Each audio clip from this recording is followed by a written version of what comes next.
Bien, vamos a iniciar con el estudio esta tarde, noche. Vamos a ponernos en las manos de Dios para continuar después de 2 semanas, continuar con el estudio del Evangelio de Juan. Ok, vamos a una semana, de hecho, fue lo que lo suspendimos. Vamos a orar, puedes orar, Natán, para iniciar. Sí. Padre, gracias por este día, te pedimos que nos cuides, que nos des en una buena noche y que podamos aprender más de tu palabra. Te pedimos que cuides a todos los hermanos, que cuides a los que tienen que venir y a los que están en su casa. En nombre de Cristo Jesús, amén. Amén, amén. Bien, yo confío que estos estudios están en realidad pues trayendo sabiduría y que sean de interés para cada uno de los que ha estado siguiendo la serie de estudios, no solo por tener un estudio, sino por conocer más a fondo el Evangelio de Juan. Dice la hoja, dice: han pasado algunos meses desde que Jesús dio testimonio de sí mismo a los judíos. Nuevamente está en Jerusalén y es cuestionado por ellos. Sin embargo, las respuestas de Jesús solo harán más evidente el rechazo a la obra que Dios lleva a cabo entre ellos y a las verdades que Él mismo les está revelando. Lo que pasa en esta relación entre Jesús y los judíos es que está dejando evidencia del rechazo que los judíos están teniendo hacia la obra de Dios, hacia la verdad que les está siendo revelada. Vamos a leer Juan 10, 22. Juan capítulo 10, es donde vamos a ver hoy.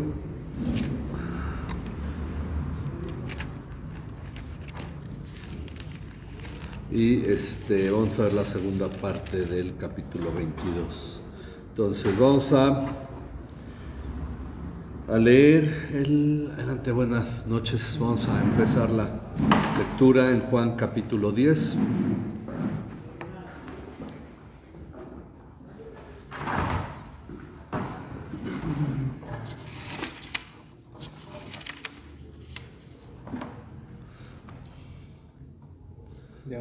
Sí, Juan 10, 22. Si quieren empiezo yo. Dice: en esos días se celebraba en Jerusalén la fiesta de la dedicación. Y Jesús andaba en el templo por el pórtico de Salomón. Entonces los judíos lo rodearon y le decían: ¿hasta cuándo nos vas a tener en suspenso? Si tú eres el Cristo, dínoslo claramente. Jesús les respondió: se lo he dicho a ustedes y no creen. Las obras que yo hago en el nombre de mi Padre, estas dan testimonio de mí. Pero vosotros no creéis porque no sois de mis ovejas, como os he dicho. Mis ovejas oyen mi voz, yo las conozco y me siguen. Yo les doy vida eterna y jamás perecerán y nadie las arrebatará de mi mano. Mi Padre que me las dio es mayor. Mi Padre que me las dio es mayor que todos y nadie las puede arrebatar de la mano de mi Padre. Y yo y el Padre somos uno. Los judíos volvieron a tomar piedras para tirárselas. Jesús les respondió: muchas buenas obras os he mostrado de mi Padre, ¿por cuáles de ellas me apedráis? Los judíos le contestaron: no te apedreamos por ninguna obra buena, sino por blasfemia y porque tú, siendo hombre, te haces Dios.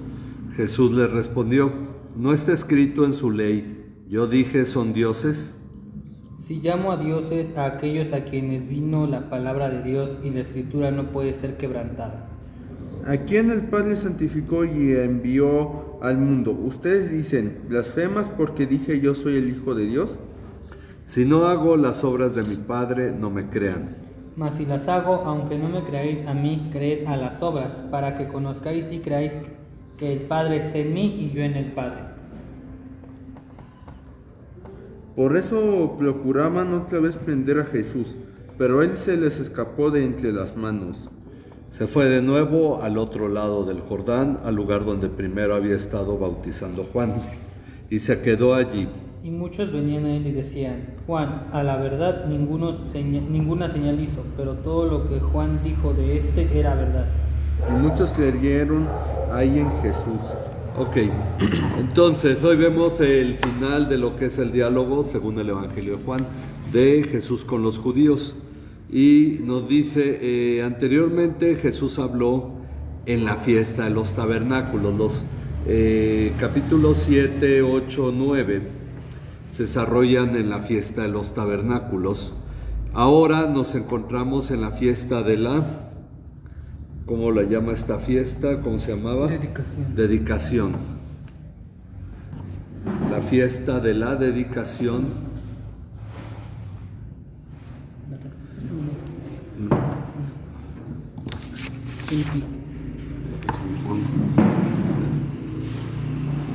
Ok, vamos a esperar un poco. La fiesta, si quieres ir llenando. La fiesta de la dedicación, que se lleva a cabo en invierno. En invierno, era invierno cuando ocurre esto. Y bueno, dice, este es un lapso de tiempo entre octubre y diciembre del año 29, tomando el cálculo que hace William Hendrickson. En el año 29 después de Cristo, entre octubre y diciembre. La fiesta de la dedicación se da en la última parte de diciembre. Era y sigue siendo hoy en día la conmemoración de la purificación y rededicación del templo por parte de Judas Macabeo en el año 165 a.C., en el día 25 de Kislev, que es más o menos nuestro diciembre, exactamente 3 años después de que había sido profanada por el malvado Antíoco Epífanes. Es una fiesta alegre de 8 días, notable por la iluminación de las casas, por ello llamada también fiesta de las luces, y reuniones familiares. Aunque no es una de las 3 grandes fiestas del peregrinaje, sin embargo atraía mucha gente a Jerusalén. Bien, entonces vemos que estamos en la fiesta de la dedicación, que se lleva a cabo en invierno. Ahora, en ese tiempo de la fiesta de la dedicación, Jesús andaba por el templo. Jesús andaba por el templo, más específicamente en el pórtico de Salomón. Ahora, como pasaron unos 2 meses entre octubre como vimos, entre octubre y diciembre, pues no nos dice el Evangelio si Jesús se fue y regresó o si permaneció en Jerusalén todo ese tiempo. Finalmente cualquier idea es una conjetura, es especular. El pórtico de Salomón era llamado así por considerarse la única parte que permanecía del templo original. Ok,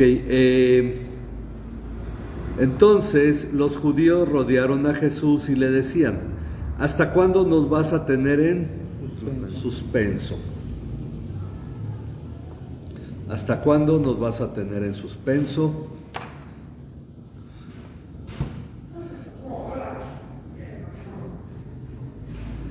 Si tú eres el Cristo, dínoslo claramente. Bueno, ellos, dice, la pregunta parece sincera, pero tal vez sea una trampa.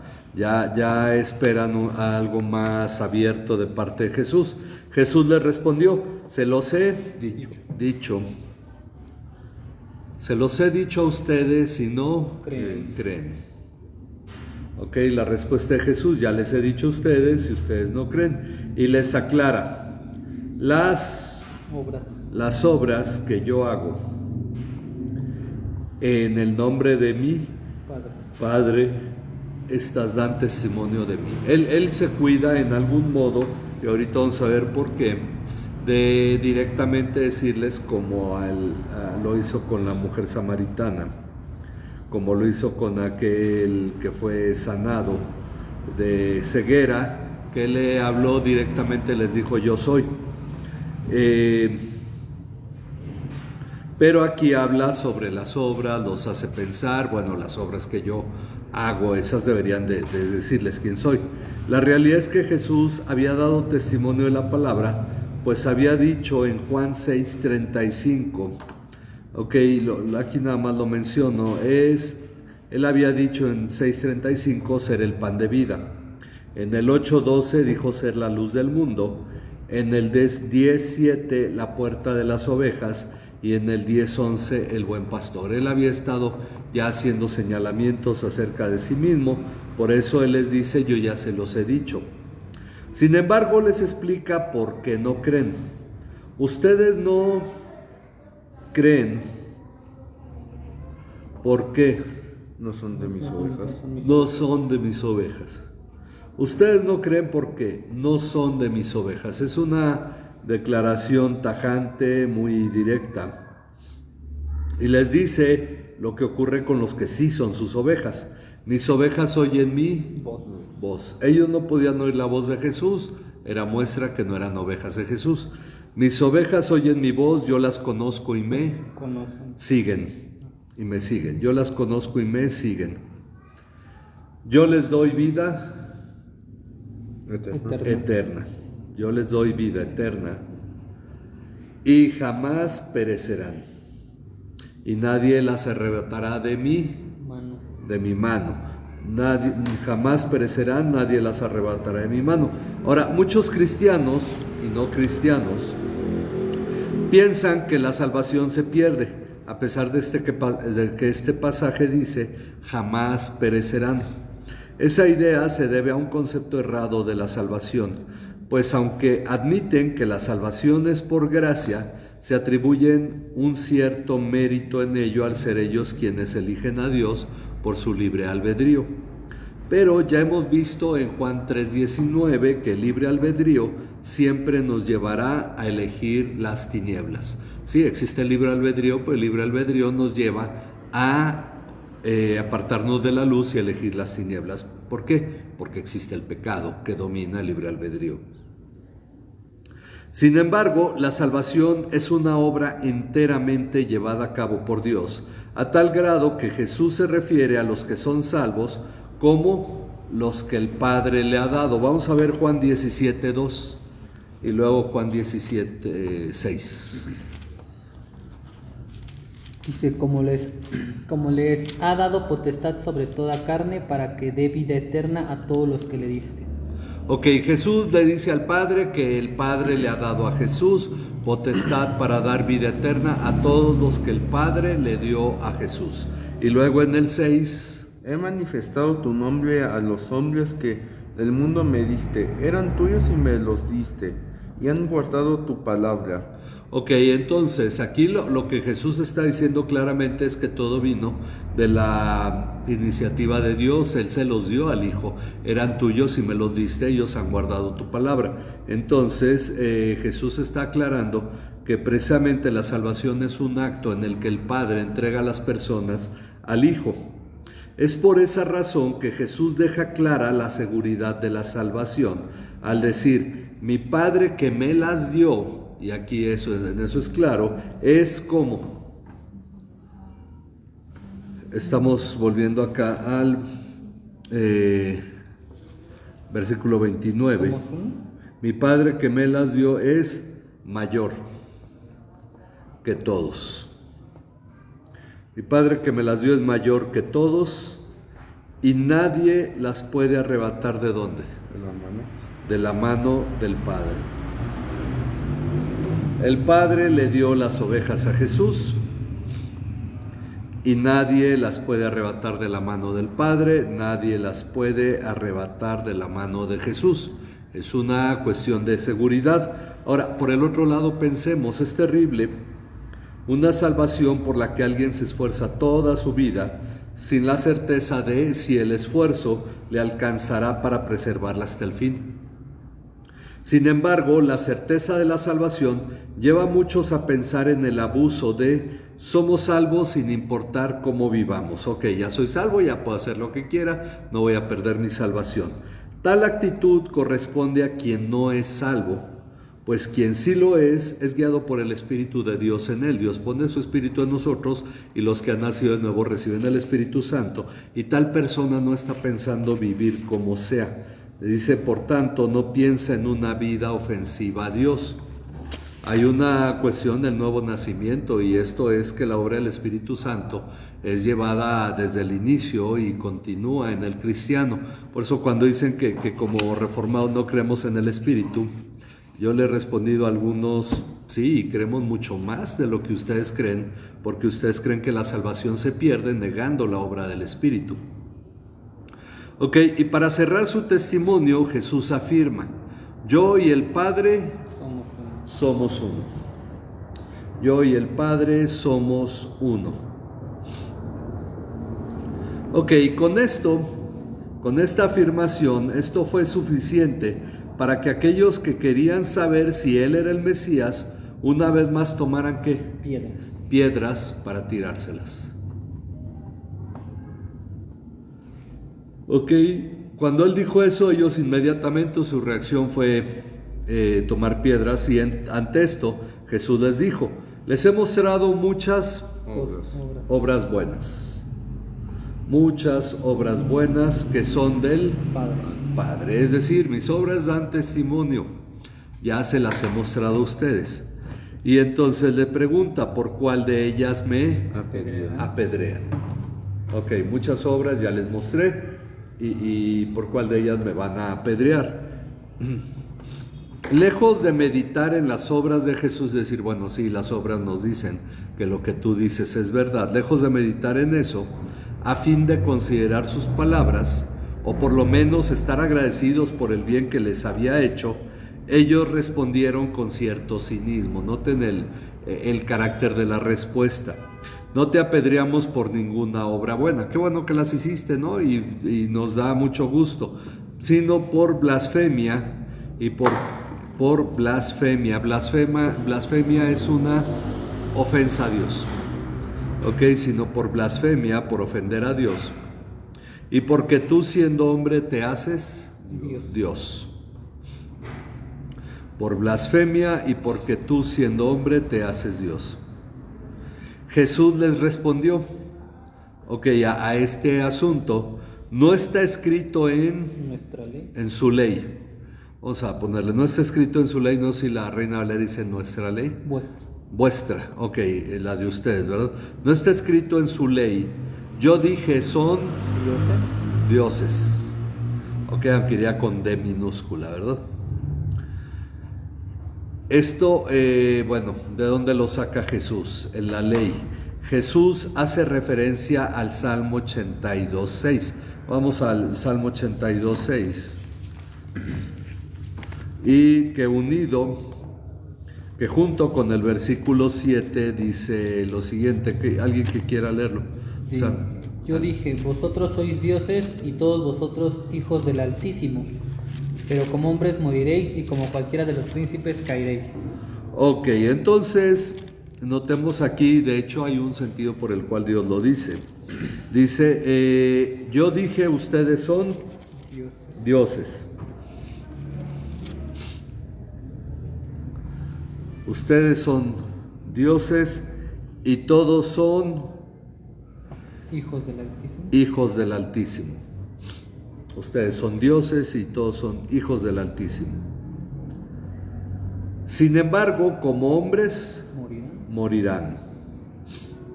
Como hombres morirán. A pesar de lo que ustedes consideren, de su estatura, de su tamaño, como hombres morirán y caerán como cualquiera de los príncipes. Ok, ¿por qué dice eso? Porque Él está diciendo al pueblo de Israel que aunque ellos sean elegidos, finalmente son seres humanos. Entonces Jesús aclara: si aquellos a quienes... ¿Qué es lo que dice volviendo acá a Juan 10, perdón? ¿Vino la palabra? Aquellos a quienes vino la palabra. Ok, él está tomando una enseñanza rabínica de su tiempo. Aquellos a quienes vino la palabra de Dios los llamó dioses. Y la escritura no se puede violar o no puede ser quebrantada. A quien el Padre santificó y luego después de santificar, ¿lo que hizo? Envió al mundo. O sea, se está refiriendo a sí mismo Jesús, a quien el Padre santificó y envió al mundo, ustedes dicen blasfemas, porque dije, yo soy el Hijo de Dios. Hijo de Dios. Yo soy el Hijo de Dios.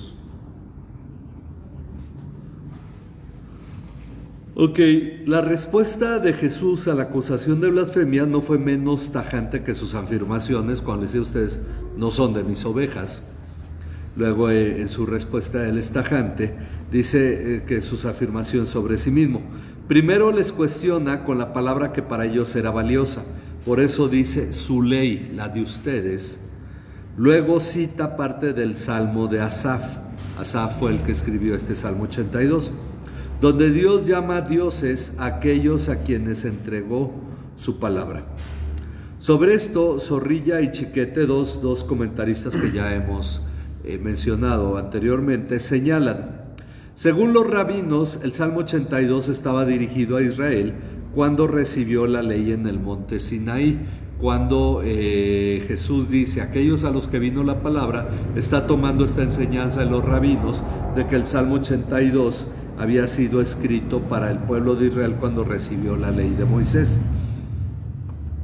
Ahora, el argumento de Jesús sigue estos pasos. Si aquellas personas que recibieron la ley de Dios en el monte Sinaí son llamados dioses, ¿cuánto más aquel que el Padre ha escogido y enviado al mundo puede reclamar que es el Hijo de Dios? Entonces es un argumento que ellos no pueden rebatir. Y dado que ellos jamás cuestionaron a Asaf por escribir estas palabras, nunca dijeron, bueno, ¿cómo se le ocurre, verdad, llamar dioses? No, lo toman como palabra de Dios. Jesús apela nuevamente al testimonio de sus obras, diciendo: si no hago las obras de ¿quién? De mi Padre. Es decir, ¿cómo doy testimonio que soy hijo de Dios? Hago cosas que ningún ser humano puede hacer. Si no hago las obras de mi Padre, no me crean. Pero si las hago, aunque a mí no me crean, ¿crean a quién? ¿A las obras? A las obras, crean a las obras. Para que sepan y entiendan que el Padre está en mí y yo en él. Padre. El Padre está en mí y yo en el Padre. Entonces, las obras dan testimonio de que Jesús lo que hacía, lo hacía porque era la presencia de Dios en él. ¿Cómo podía él haber sanado al ciego? Cosa que les impresionó mucho. Aquel hombre que estaba postrado en el estanque de Betesda, cómo pudo haber hecho todos los milagros que no se nos enumeran, pero que él hizo. Bueno, dice, ante esto desistieron de ejecutarlo en ese momento, ya no lo van a apedrear. Ahora el asunto debe ser llevado ante el Sanedrín. Él ha ofendido, posiblemente lo hayan sentido así, al usar la palabra, eran salmos, y Jesús lo llama la ley de ustedes. De hecho, el Antiguo Testamento en su conjunto es llamado la ley, no se hace distinción entre el Pentateuco y los demás libros. En ocasiones todo el Antiguo Testamento es llamado la ley, y entonces ellos posiblemente por esto pues dijeron, es un asunto que tiene que resolver el Sanedrín. Por eso procuraban otra vez prender o arrestar a Jesús. Prender a Jesús.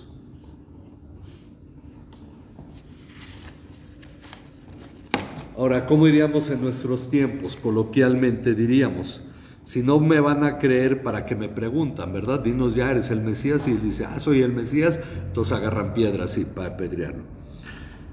Bueno, él les da una respuesta, les dice claramente quién es, soy el Hijo de Dios, y ellos se ofenden.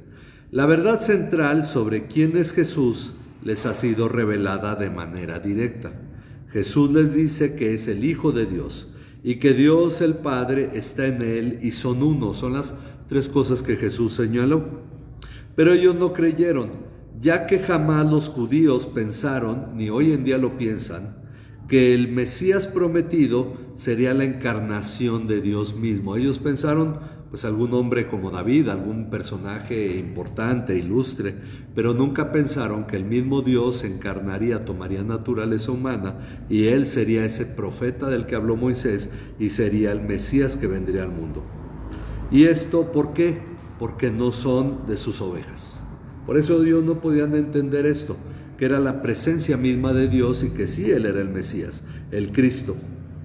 Pero Jesús, ellos lo quieren prender, pero Jesús se les escapó de entre las manos. A lo mejor corrió, no sabemos, les empujó, no sé, pero ya lo iban a agarrar, se les escapó entre las manos. Nuevamente el Padre le preserva, pues como vamos a leer Juan 7:30, a ver qué dice el 7:30. Procuraban pues prender a Jesús, pero nadie le echó mano porque todavía no ha llegado su hora. Ok, entonces el Padre le preserva, pues como en 7:30, su hora aún no ha llegado. Y 7:30 no es que sea una hora, es a la hora que empezamos el estudio, pero no, es Juan 7:30. Ok, y se fue de nuevo al otro lado del Jordán. Se fue de nuevo al otro lado del Jordán, al lugar donde primero había estado bautizando ¿quién? Juan. Ok, no a donde empezó el Evangelio. El Evangelio empieza muy cerca de Galilea. Pero vamos a ver en Mateo 3, 1, 5 y 6, Marcos 1 del 4 al 5 y yo leo Lucas 3, 3. Ajá, Mateo 3, 1 y luego 5 y 6. En aquellos días vino Juan el Bautista predicando en el desierto de Judea. Y salía a él Jerusalén y toda Judea y toda la provincia de alrededor del Jordán, y eran bautizados por él en el Jordán, confesando sus pecados. Ok, entonces estaba cerca del desierto, estaba cerca de Jerusalén, quiere decir que era muy cerca de donde el Jordán desemboca en el Mar Muerto. Ok, luego Marcos 1, 4 y 5. Juan el Bautista apareció en el desierto predicando el bautismo de arrepentimiento para el perdón de pecados.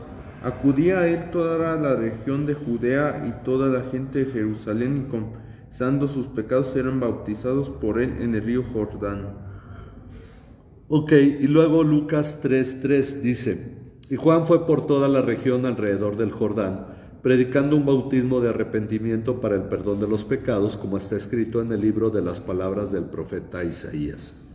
Voz del que clama en el desierto, preparen el camino del Señor, hagan derechas sus sendas. Bueno, entonces, dice Juan al inicio bautizó en la región de Judea. Fue donde él estuvo primero antes de Galilea. En la región de Judea, en el desierto. Bautizó en la región de Judea, en el desierto, cerca del Mar Muerto. Ok, y Jesús se quedó allí en ese mismo lugar, apartado posiblemente, no había intención de los fariseos y los demás judíos de ir por allá, hablando de los religiosos. Jesús se quedó allí y muchos vinieron a él. Muchos vinieron a él. Y decían los que venían a él, aunque Juan no hizo ninguna... Ok, una cosa interesante, Juan el Bautista nunca hizo un milagro, pero la gente creyó en Juan y la gente en realidad le agradaba a Juan. Fue muy llamativo, solo que fue Herodes quien lo encarceló y luego lo mató. Aunque Juan no hizo ninguna señal, sin embargo, todo lo que Juan dijo de este era verdad o cierto. Ok, y muchos creyeron allí en Jesús.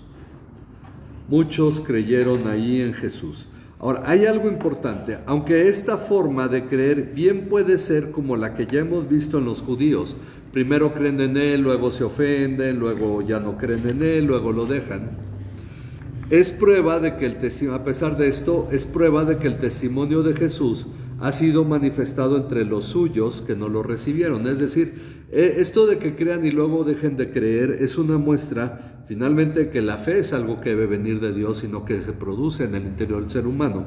Pero también es muestra de que el Evangelio verdaderamente le fue predicado al pueblo de Israel, a los judíos y ellos lo rechazaron. Como dice al inicio el Evangelio, a lo suyo vino y los suyos no le recibieron. ¿Ok? Entonces, lo que estamos viendo es el testimonio de Jesucristo es tomado por unos, rechazado por otros.